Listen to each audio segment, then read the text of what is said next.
সুবর্ণপুর গ্রামে এক মিষ্টি ব্যবসায়ী ছিল। সে তার মা এবং স্ত্রীকে নিয়ে বাস করত। সুজনের মা এবং বউ বাড়িতে বসে মিষ্টি তৈরি করত, আর সেই মিষ্টি সুজন হাটে বিক্রি করত। সুজনের মিষ্টির স্বাদ অনেক ভালো হওয়ায় চাহিদাও অনেক বেশি ছিল। কি গো বৌমা, আর কত দূর? এই তো মা, প্রায় হয়ে এসেছে। তাড়াতাড়ি হাত চালিয়ে কাজ করো, আজ যে অনেক মিষ্টি বানাতে হবে। হ্যাঁ মা, এই তো করছি। সুজনের বউ ও তার মা মিষ্টি তৈরি করতে থাকে। কি ব্যাপার সুজন, আজ এত দেরি করে মিষ্টি নিয়ে আসলে যে? আর বলো না ভাই, আজ মিষ্টি তৈরি করতেই দেরি হয়ে গেল। তবে যাই বল, তোর মা এবং বউ যা মিষ্টি বানায়, মিষ্টির স্বাদ একেবারে মুখে লেগে থাকার মতো। যে একবার খাবে সে কখনোই ভুলতে পারবে না। তা একদম ঠিকই বলেছ। এই জন্যই তো আমার দোকানের মিষ্টির এত চাহিদা।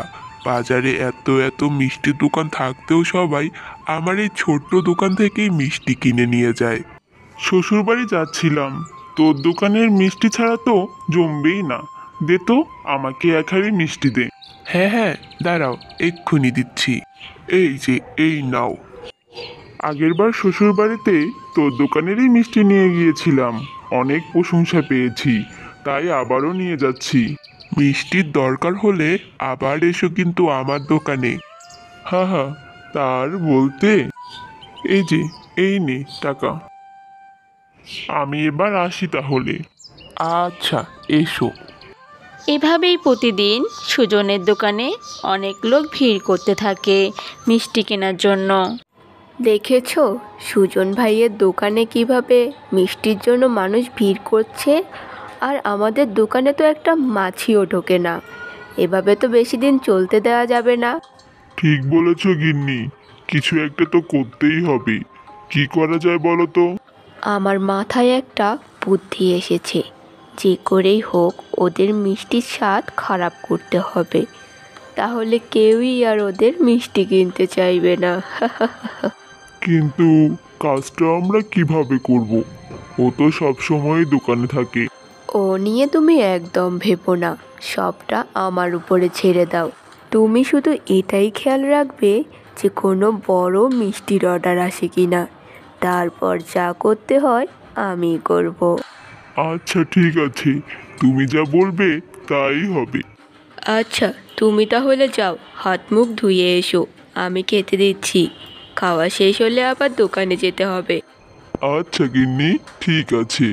কি ব্যাপার মা, আর কত দূর মিষ্টি বানানো? এখনো শেষ হয়নি? এই তো প্রায় হয়ে এসেছে গো, আর বেশিক্ষণ লাগবে না। আচ্ছা, তাড়াতাড়ি মিষ্টি বানানো শেষ করো, আমি একটু বাইরে থেকে ঘুরে আসছি। এই যে রমেশ, আমাদের এই গ্রামে সব থেকে ভালো মিষ্টি বানায় কে বলতো? আগে কেন কর্তাবাবু, আপনার হঠাৎ মিষ্টি খাওয়ার ইচ্ছা হয়েছে নাকি?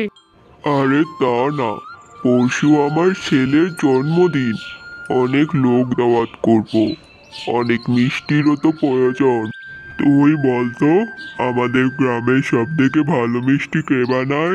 আগে কর্তাবাবু, আমাদের গ্রামের সুজন আছে না, ওর মা আর বউ তো অনেক ভালো মিষ্টি বানায়। গ্রামের সব লোক তো ওর কাছ থেকেই মিষ্টি কেনে। হ্যাঁ, আমিও শুনেছি অনেক ওর কথা। তাহলে ওর বাড়িতেই যাই, কি বলিস? হ্যাঁ কর্তাবাবু, তাই করেন।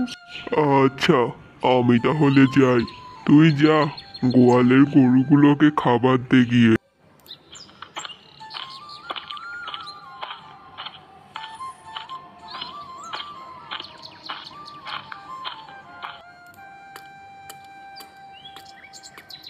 সুজন, বাড়িতে আছো কি?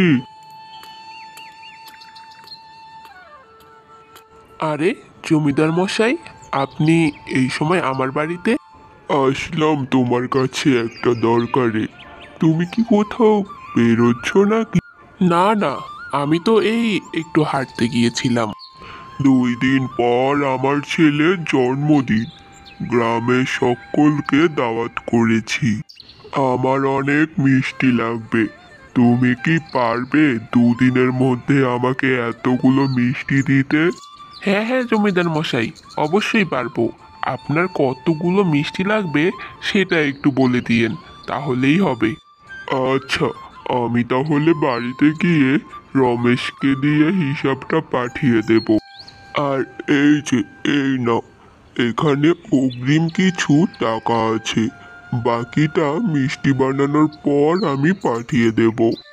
আচ্ছা ঠিক আছে মোড়ল মশাই, আর আপনি কোনো চিন্তা করবেন না, আমি ঠিক সময়ে আপনার বাড়িতে মিষ্টিগুলো পাঠিয়ে দেব। আচ্ছা, আমি তাহলে এখন আসি। কি গো, কোথায় ছিলে এতক্ষণ? তোমাকে তো বললাম খেয়ে দে তারপর দোকানে যাবে। গিন্নি, আজ অনেক বড় একটা অর্ডার পেয়েছি গো। জমিদার মশাই এসেছিলেন, পরশু ওনার ছেলের জন্মদিন, অনেক মিষ্টি লাগবে, আর অগ্রিম কিছু টাকাও দিয়ে গেছে। এ তো অনেক ভালো খবর গো, তাহলে মাকে সবটা জানিয়ে রাখি, এখন থেকেই সব কাজ শুরু করে দিতে হবে। এত বড় অর্ডার এসেছে, মা শুনলে তো খুশি হবে। হ্যাঁ হ্যাঁ, তাই করো, আমি যাই, দোকানে যেতে হবে।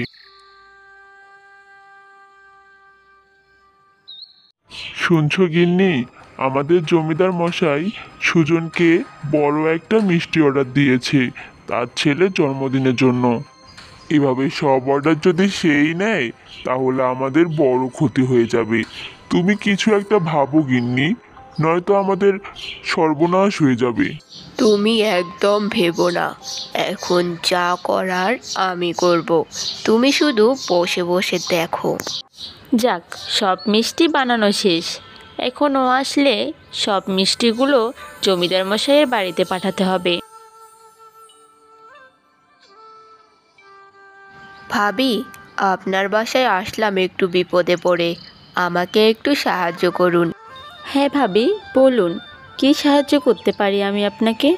কাল আমার বোনের মেয়ের বিয়ে, কিন্তু আমার কাছে কোনো ভালো শাড়ি নেই। আপনার কাছে কি ভালো শাড়ি হবে ভাবি? ঠিক আছে ভাবি, দাঁড়ান, আমি এক্ষুনি আসছি।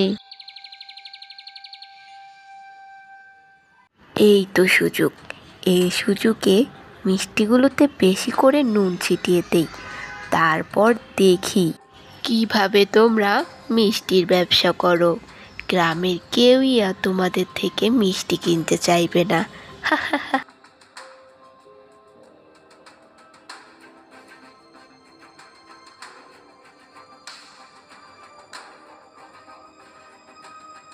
এই যে ভাবি, আমার কাছে এই শাড়িটা আছে, আপনি এইটাই নিয়ে যান। এরপর রহিমা শাড়ি নিয়ে সেখান থেকে চলে যায়।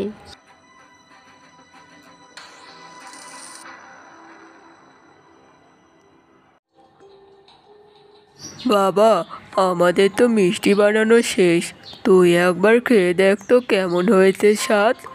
বড় বাড়িতে যাবে বলে কথা, সব ঠিকঠাক থাকতে হবে। থু থু। এ কি হলো? তুমি মিষ্টি ফেলে দিচ্ছ কেন? এই মিষ্টিতে তো প্রচুর নুন হয়েছে, জমিদার মশাইকে কোনোভাবেই এই মিষ্টি দেয়া যাবে না। এ কি বলছিস তুই বাবা? একটু আগেই তো আমি খেয়ে দেখেছি, স্বাদ একদম ঠিকঠাক ছিল, এর মধ্যে নুন কোথা থেকে এলো? মা, একটু আগেই তো রহিমা ভাবি এসেছিল, তার মানে এটা ওনারই কাজ। এটা উনি কী করলো আমাদের সাথে? এখন কি হবে? কিভাবে এতগুলো মিষ্টি আবার বানাবো? হায় হায়, এ আমার কি সর্বনাশ হলো! জমিদার মশাইকে এখন আমি কি জবাব দেব? বাবা, তুই একবার জমিদার বাড়িতে যা, জমিদার মশাইকে বলে যদি একটু সময় নিতে পারিস, দেখ গিয়ে।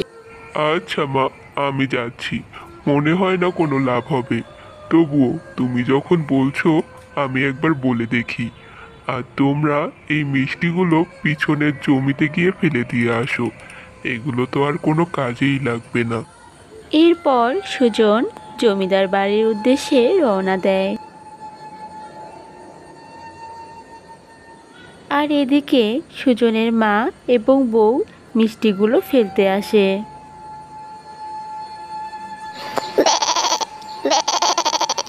বাঁচাও, কেউ আমাকে বাঁচাও। দেখো বৌমা, ছাগলটা কিভাবে পড়ে আছে। ওর তো অনেক কষ্ট হচ্ছে। চলো আমরা ওকে সাহায্য করি। হ্যাঁ মা, ছাগলটার অনেক কষ্ট হচ্ছে, আমাদের ওকে সাহায্য করা উচিত। হ্যাঁ, কিন্তু আমরা একে এখান থেকে তুলবো কিভাবে? হ্যাঁ মা, আমি নিচে গিয়ে ওকে তুলে দিচ্ছি, আপনি উপর থেকে ওকে ধরুন। এরপর ছাগলটিকে তারা উপরে উঠিয়ে নেয়।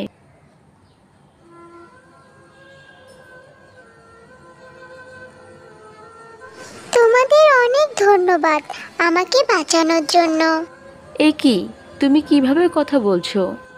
আমি কোনো সাধারণ ছাগল না, আমি হচ্ছি জাদুর ছাগল। আমি নিজের উপর কোনো জাদু করতে পারি না, কিন্তু গরিব দুঃখীদের সাহায্য করতে পারি। তোমরা আমার জীবন বাঁচিয়েছো, তোমরা কি চাও বলো, আমি তোমাদের সাহায্য করব। তোমার জীবন বাঁচানোর বিনিময়ে আমরা তোমার কাছে কিছুই চাইবো না, কারণ এটা তো আমাদের দায়িত্ব। কিন্তু আমরা অনেক বিপদে পড়েছি আজ। এরপর সুজনের বউ সব ঘটনা খুলে বলে। ও, এই ব্যাপার, আমি তোমাদের সাহায্য করতে পারি। তোমার হাতটা দেখি।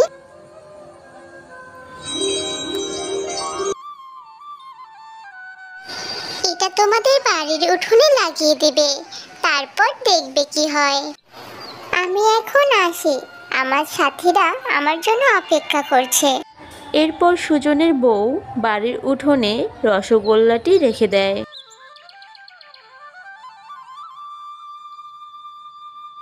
মা, মা দেখুন, কত সুন্দর রসগোল্লা ধরেছে। ওগো, তুমি এখান থেকে রসগোল্লা নিয়ে জমিদার মশাইকে দিয়ে এসো। বাবা রে বাবা, আমাদের যে আর কোনো কষ্ট থাকবে না। এখন বড় দেখে একটা দোকান দিতে হবে। এরপর সুজন রসগোল্লার গাছ থেকে রসগোল্লা তুলে বাজারে বিক্রি করতে থাকে। এরপর তার রসগোল্লার সুনাম চারদিকে ছড়িয়ে পড়ে এবং অনেক মানুষ তার রসগোল্লা কিনতে থাকে।